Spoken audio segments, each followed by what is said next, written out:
O Senhor esteja convosco. Ele está no meio de nós. Proclamação do Evangelho de Jesus Cristo segundo Lucas. Glória a vós, Senhor.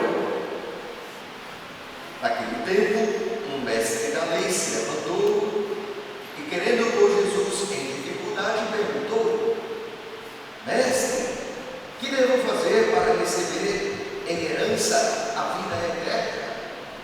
Jesus lhe disse: O que está escrito na lei? Como lês?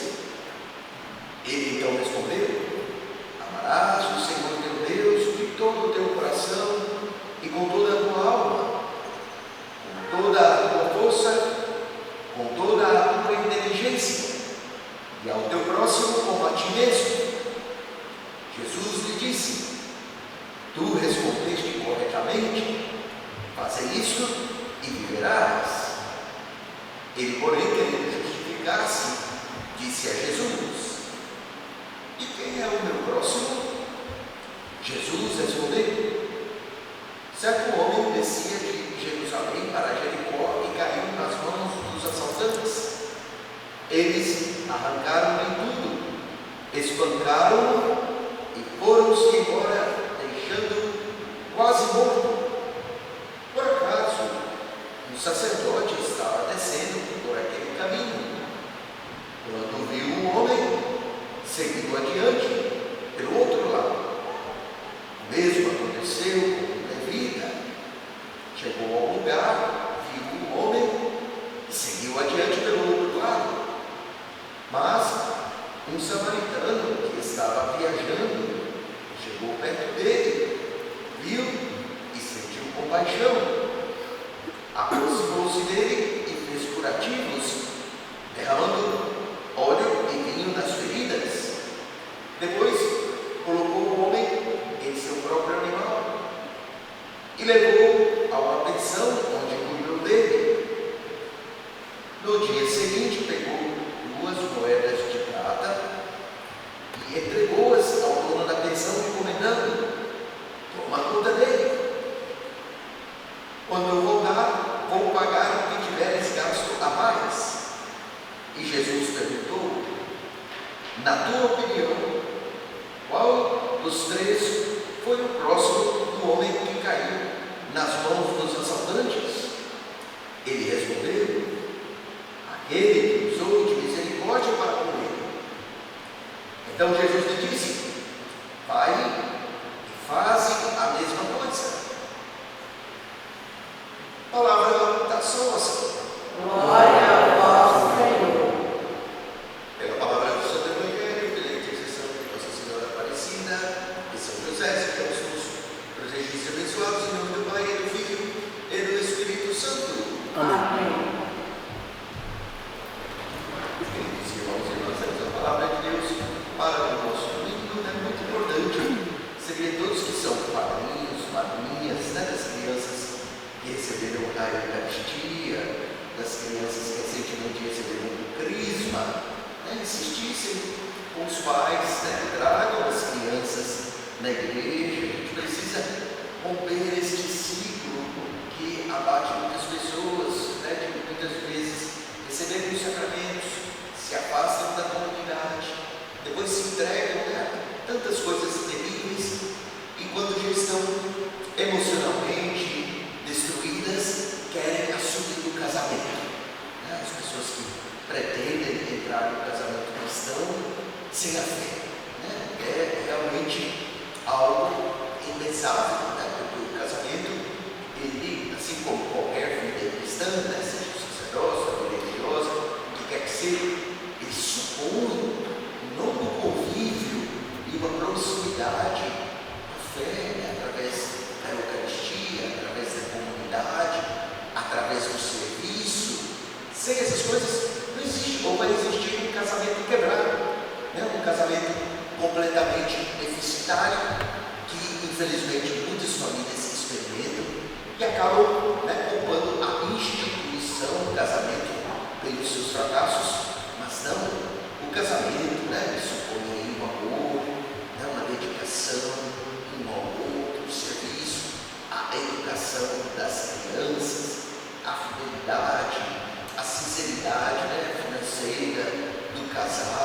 Tantas coisas, né, que supõem um casamento cristão. Isso é fruto de uma vida de serviço, de amor, de escuta da palavra, de vivência dos sacramentos na comunidade. Então a gente vê que muitas vezes os pais até cumprem, né, obrigações de trazer os filhos para receber os sacramentos, mas desaparecem, né, com as crianças. Isso vai formando um ciclo, né, um ciclo infelizmente muito ruim, né, que é o mesmo ciclo que acomete muitas vezes as famílias mergulhadas na pobreza, as famílias mergulhadas,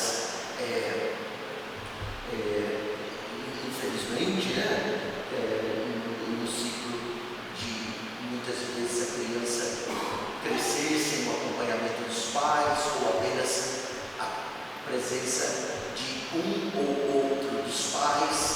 Isso é um ciclo terrível, né, que tem de se repetir. Né? Quem não teve o privilégio e quem muitas vezes não teve a vida em família, normalmente vai repetir esse ciclo lá adiante. Então as coisas na nossa vida precisam ser cortadas, né? As maldições, essas coisas. Estou falando de uma maneira simplesmente mística, né? Porque quando se fala disso, os que são da feitiçaria já arremetem logo para a feitiçaria. Não estamos falando disso, né? Estamos falando exatamente da ausência da fé. Por isso nós vamos ter, né, o cerco de Jericó, né? Vem muitas pessoas participam, né, uma campanha de oração promovida pelo grupo de oração. Alguns vêm, mas depois passa, né, desaparece, passa o cerco de Jericó, geralmente porque é uma motivação para a gente participar do grupo de oração com perseverança, né? Então o cerco de Jericó tem essa finalidade, não para alimentar aquelas pessoas que querem viver uma fé só de encontros. Vão no encontro aqui, depois vão no encontro com outra comunidade, ou vão em encontros de pessoas que promovem esses encontros, e isso não tem valor nenhum na dimensão da fé.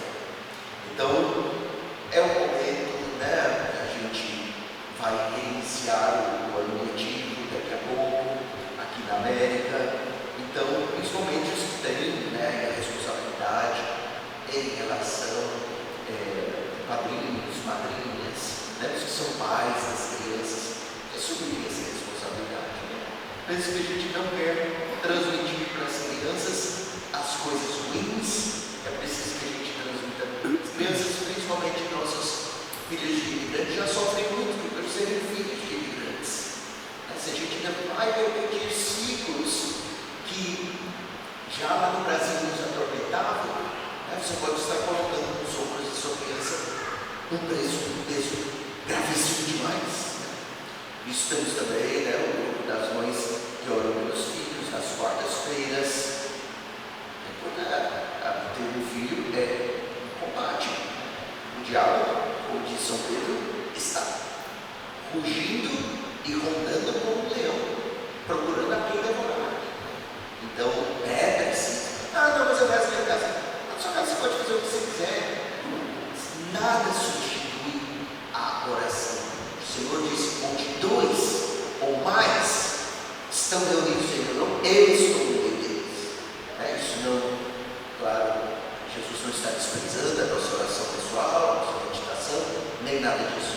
Mas a sua presença vivificante, salvadora, ela acontece na igreja, na comunidade. Mesmo a nossa oração particular, ela deve estar ligada aos compromissos da comunidade. Né? Por isso o Senhor deixou bem claro: dois ou mais estão, eu estou. Em cada de vocês, se quer receber ou precisa das graças necessárias para suas crianças ou não, né? Isso são coisas que cada um precisa decidir. Por isso nós vemos, né, o glorioso Moisés, né, lá no Antigo Testamento, ainda dizendo, né, ouve a voz, observa os mandamentos. Não são coisas pesadas, difíceis, como nas religiões, nas seitas, nos cultos, né, aí fora, místicos e tantas coisas ocultas. E não é nada disso, né? Não está além do mar, não está nas estrelas, está no teu coração. Ou seja, as coisas que Deus deixou para nós são muito simples, Não é saber quem não quer, né? Ou a má vontade daqueles que evitam conhecê-la, mas que é tudo muito simples. Por isso, né, Jesus desmascara um mestre da lei, é suposto um mestre das Escrituras, né, um doutor nas Escrituras. Ele precisa saber o elementar, né? Então ele se aproxima de Jesus, como muitas pessoas se aproximam de Jesus, não por amor, não por devoção, mas muitas vezes para tentar. Já fui na feitiçaria, não deu certo, a feiticeira mentiu para mim, então vou passar ali naquele grupo de oração para ver se a vida melhora. Vou dar umas idas na missa para ver se Jesus faz alguma coisa. Não é assim, né? A religião, a fé, supõe uma vida, uma convivência, um conhecimento de Jesus, né? Que não é feitiçaria, não é mágica, não é nada disso, né? Que as religiões lá fora prometem. Então, tem esse mestre da lei, né? Que é suposto que ele conheça o que é elementar, né? E faz essa pergunta a Jesus, né? O que eu preciso fazer para receber a vida eterna? Né? E Jesus devolve uma outra pergunta, né? O castigo da dúvida.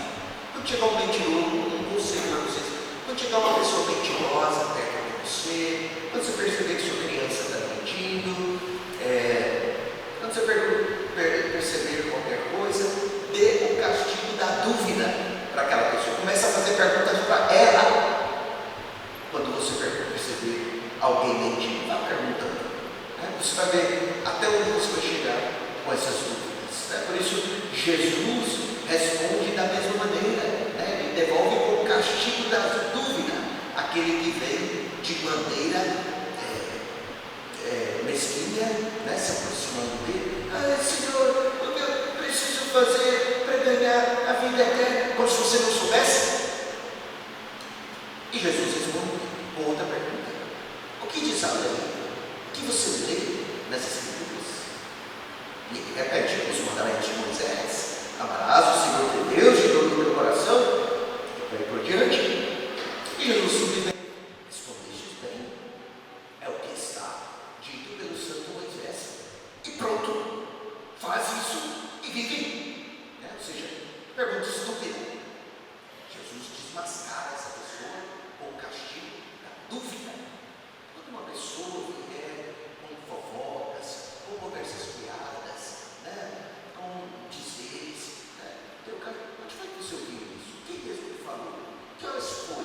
Onde você estava? Dê o castigo da dúvida para essa pessoa.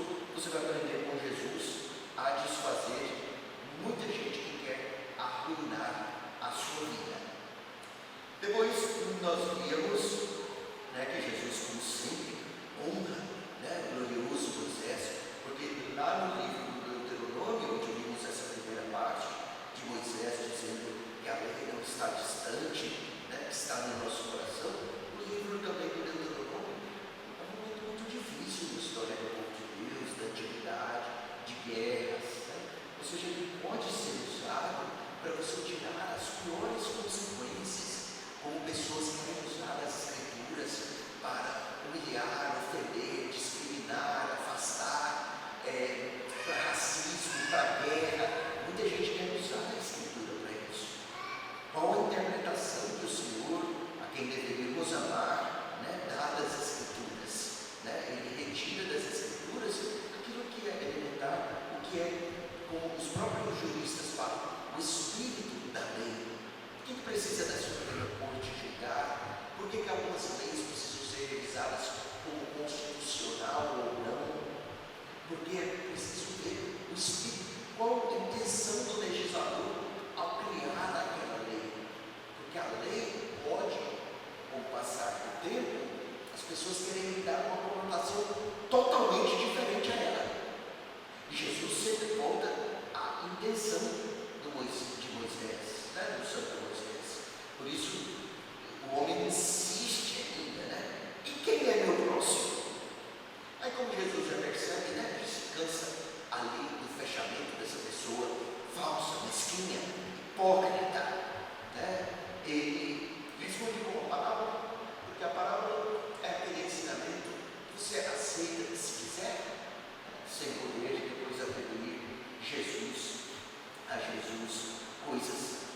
interessadas, que as pessoas querem, né? Quando as pessoas não querem aceitar uma mensagem, elas dizem: ah, não, é aquele padre, ah, não, é aquele fulano que falou isso, né? E atribuem a isso, porque elas já estão nas garras do diabo. Então, para a pessoa que não quer ouvir, Jesus responde, então, com uma palavra. Porque ela já está fechada, ela não quer aceitar mesmo. Então, nós vimos que Jesus responde com essa parábola, né?